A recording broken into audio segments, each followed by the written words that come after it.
আসসালামু আলাইকুম। সকাল সকাল একটু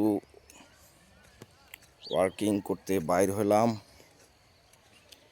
শীত এবং কুয়াশার শীতের সকাল, কুয়াশার চাদরে চতুর্দিকে ঢাকা গ্রামের মেঠো পথ, পৌষের কৃষকের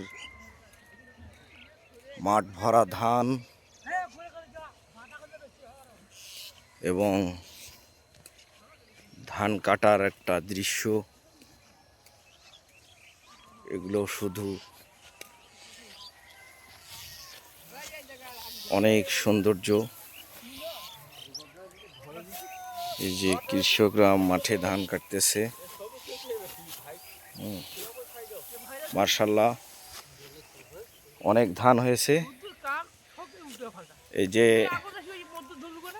যে আমাদের আনোয়ার ভাই ধান কাটতেছে, পাশে হলো আমাদের নুরনবী ভাই, যে কিনা রাজমিস্ত্রি।